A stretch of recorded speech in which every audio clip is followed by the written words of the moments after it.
Hi, this video tutorial explains the core features of the EMF client platform. As an example, I used the library example from the EMF project.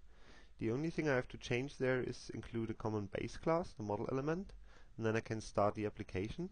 I switch to that. So the first core component of the EMF client platform is a navigator. I can create a project there. Project is a container for all the other e-objects.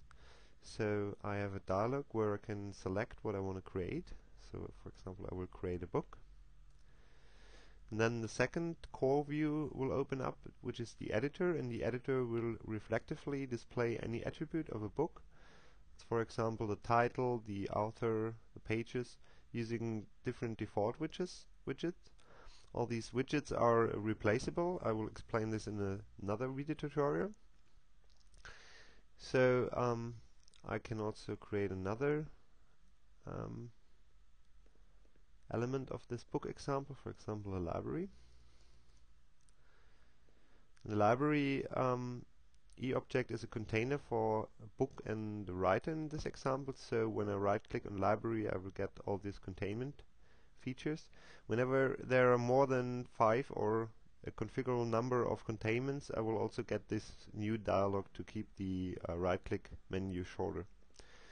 So and whenever I change something here, for example changing the name, it's persistent and I see that there is a change here. I could also share this project to a server, to a repository. In this case we adapted the EMF store. Yeah, and that's it for the navigator and the editor. And so the third core feature is the validation view, which is EMF specific. I can trigger that by validating the whole project. And I have one example rule here which checks whether there is a book without a title. So I see this certain book has no title. I see the label provider is in here, so I see which book is affected. And now I can double click this and I will see that this book has no title, and it will directly lead me to the field which causes the validation. Also, the EMF client platform offers a lot of dialogues. For example, if I want to link a book with an author, for that I will create another author. It's writer in this example. So, and if I want to link the book with the writer now, I can select here and directly select the author. Another example for this is the search feature, so I can search for model elements, or I could link the navigator with the editor.